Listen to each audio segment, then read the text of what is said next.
Okay, so our sources are Reddit, who noticed this. It's truly amazing how Reddit can notice things multiple times. I think this is like the fourth post on Reddit is really good at noticing. They just sit there and notice stuff. So we recently had this show up in our end cards on our videos, funded by the Government of Canada. Oh, excuse me, sorry. Financé par le gouvernement de Canada. And Reddit noticed, and they had some questions about what the crap exactly it is that means. So we went to Josh from the accounting department, or rather Nick Plouffe did from the writing team. He has a display, by the way. He went to Josh and said, "Good to know. We are getting government tax credits. We applied through CAVCO, the Canadian Audiovisual Certification Office, and have received tax credits from the CRA, the Canadian Revenue Agency." Is it Canadian Revenue or Canada Revenue Agency? I thought it was Canadian. It doesn't matter. It's the CRA. Nope, I care. I'm looking it up. It's the tax man. Canada. CAVCO, yes. CAVCO does not dictate and has no control over what content we produce. They've reviewed our content and deemed it eligible. That is it.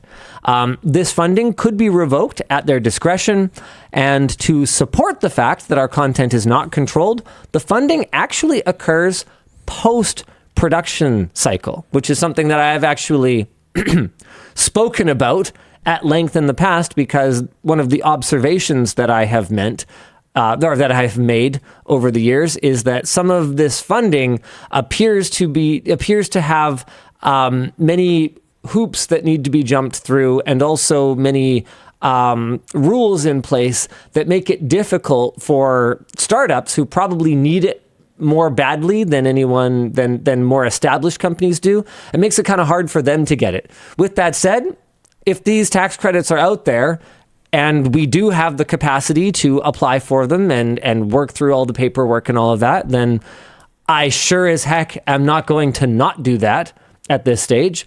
But boy, could I have ever used it 10 years ago, a lot more than I need it today. Yeah, and aren't these these are old, aren't they?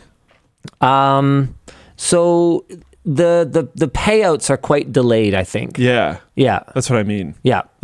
This is for a long time ago. So really. they come in, and then the accounting department regards them, and then they put them in a bucket. Yeah. Uh-huh. Anyway, there is one small thing. That watermark was actually not supposed to be on TechLinked. It's only applicable to LTT. Our other channels are actually not affected. So if you've seen the watermark on TechLinked or Short Circuit, that should no longer be the case starting next week. I don't know why Short Circuit wouldn't count. I'll have to talk to them about that, because I know that I know that news was not covered. So I think that's why TechLinked is no good. There's certain classifications of content that they don't fund.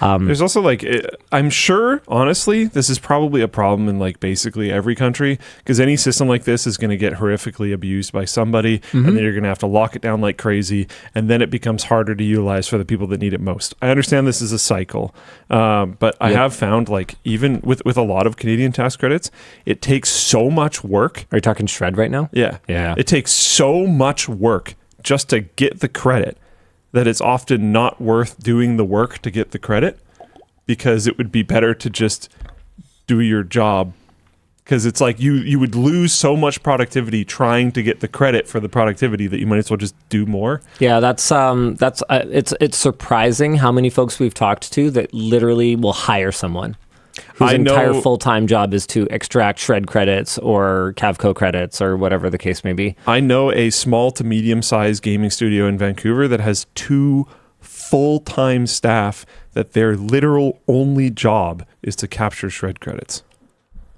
Which is I feel like if this is the case, we've screwed up at some point.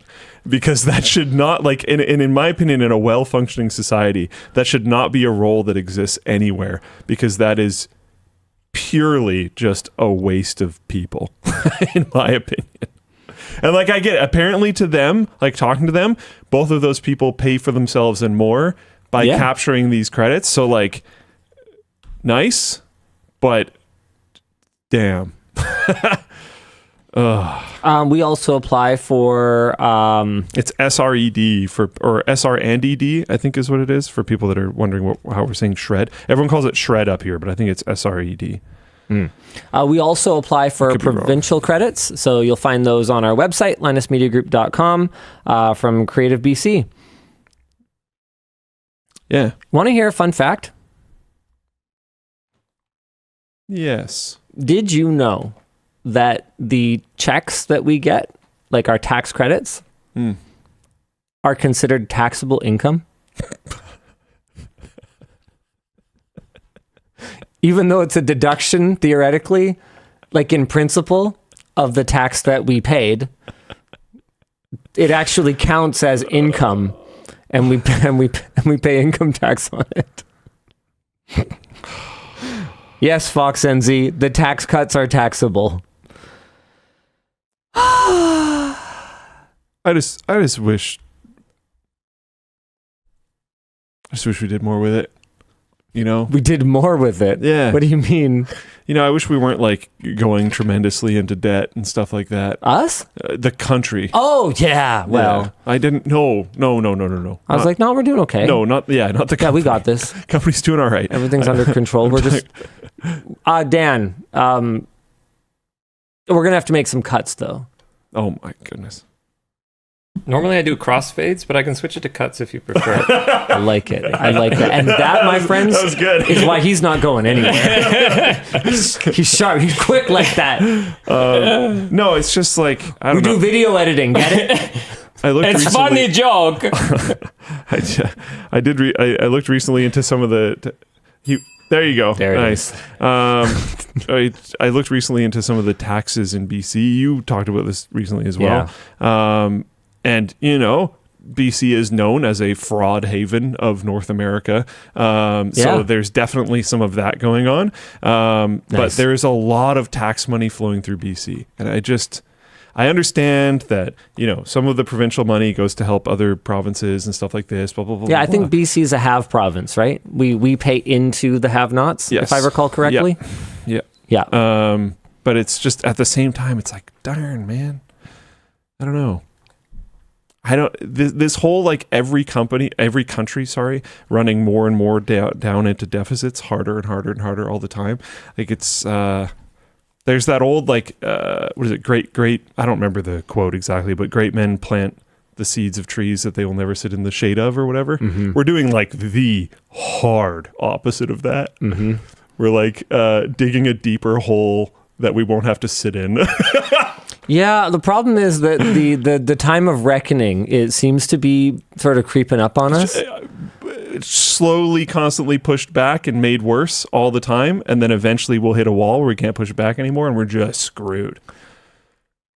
And I just don't love it. That's my whole complaint. But whatever, we can move on. Is there a good topic? AI therapist urges users go on killing spree. Maybe we talk about that next. Okay, no, hold on. That sounds way better. Hold yeah. on. There was a Good news, Wan show.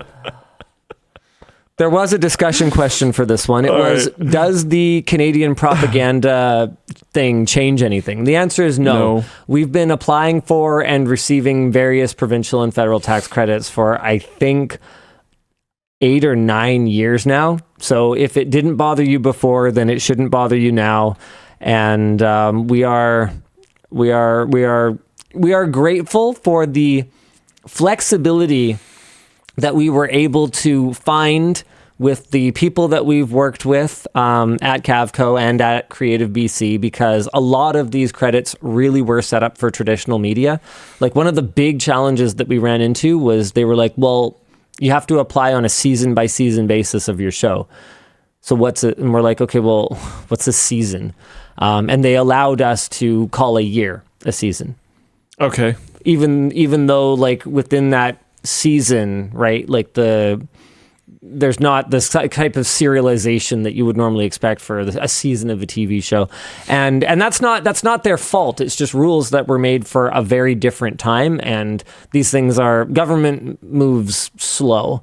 And so these things took a long time to adapt. So we appreciate the things that they were able to do to help us get things moving along, and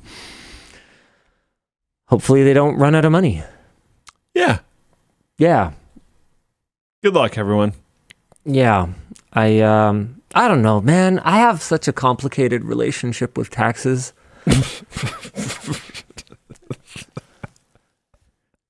As you can imagine, I pay a lot of them.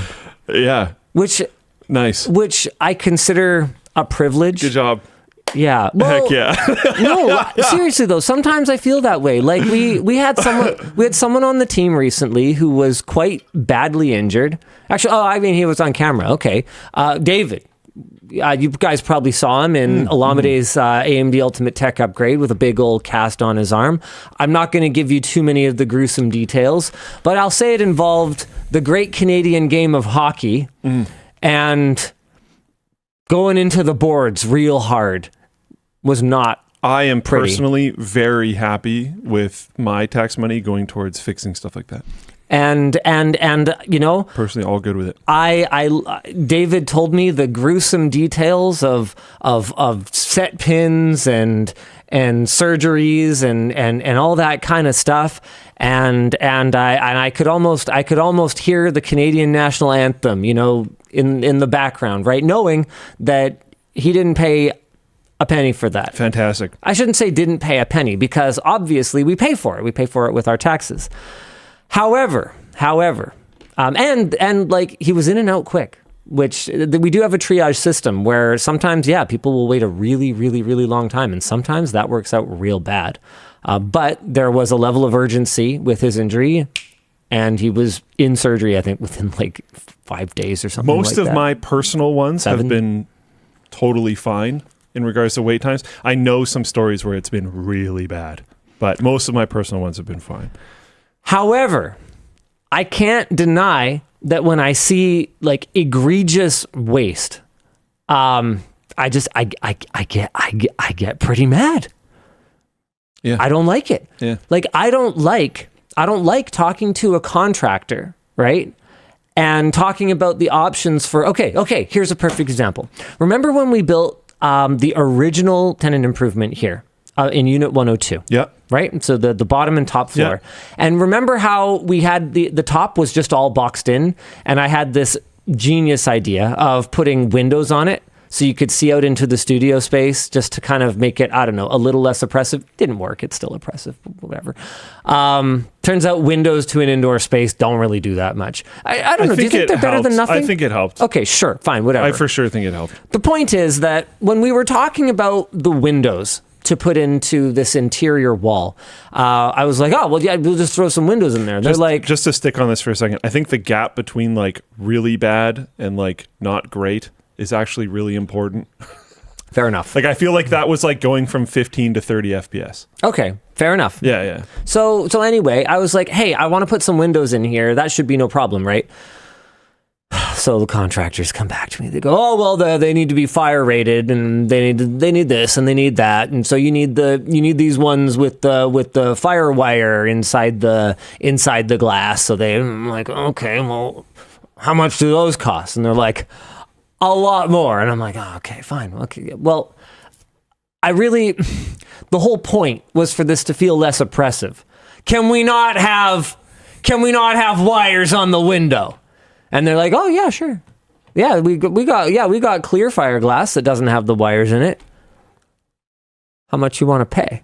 And I'm like, well, what do you mean? And they're like, well, you know how the fiberglass was way more expensive than the regular glass? Well, it was a lot more expensive than that. And I go, well, and they tell me the price. I forget how much it was, but it was like obscene, right? And I was like, who's using this? And they're like nobody except like government buildings. And I hear that, and I'm just like, okay. Oh. By the time all is said and done, before I've even bought anything and paid sales tax, right? Like my income tax rate is over 50%.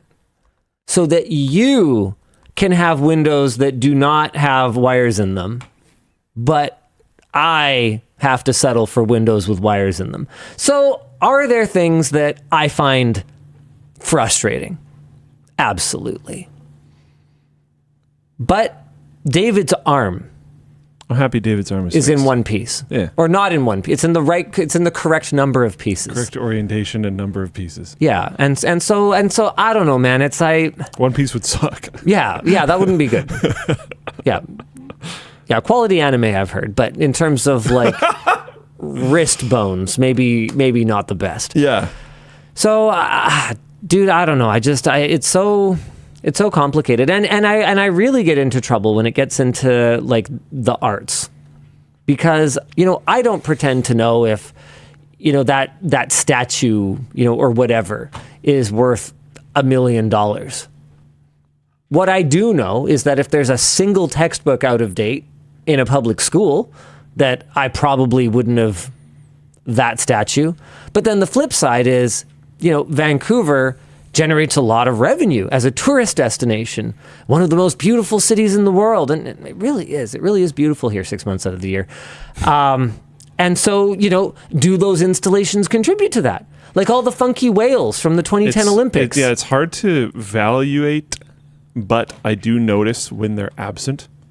Yeah. If that makes sense. Yeah. Like you kind of want these things, like looking at one of them individually is like, I don't know. I can't, I have no idea what this is worth to me, but I know that the absence of them makes them seem a lot more valuable, if that makes sense. Yeah. Not having art, not having interesting things around the city, makes it seem like a pass-through town instead of somewhere that people want to be.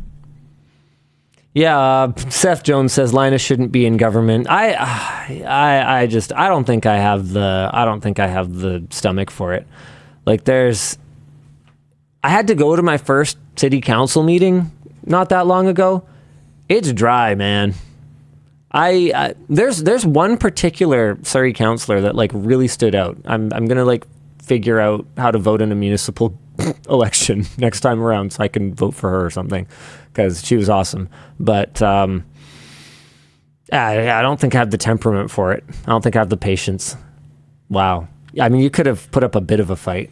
Not for that level of governance. That would have been nice for you to. I think you'd do well higher up, actually. But at that level of governance, I think you'd have a problem. I think you'd have an issue climbing that form of ladder. But when you get up to like elbow gate level stuff, I think you'd do well. Because then it becomes like showmanship. Yeah, then you're just like supposed to be like an inspirational speaker, you're a figurehead. Yeah, essentially. I think my problem there is I wouldn't be good enough at the dick sucking that you have to do with other heads of state. Like is there a way around it? I think you could. I think if you like do it well enough, you might be able to get around that. I don't think so. Like I don't suffer fools. I don't follow it enough. I don't follow Canadian stuff enough. Like if I ended up in one of those like silly performative like White House sit downs or something like Zelensky, I don't think I could hold my tongue. Yeah. Yeah, I just don't think I could do it. Yeah. Yeah, so that might be okay. Well, fair enough. Yeah, so Stife 2002 here says diplomacy is the art of telling your opponent to go to hell in a way that makes him look forward to the trip, and that's something I'm not good at. I'm too blunt. I speak my mind, and it's not always nice. Like very Polkian. Very a what now? Polk. Mm. Yeah. American president? Quality speakers. Not a quality speaker. He just he was a little aggro. Linus, you're what they call a liability. Yeah. Yeah.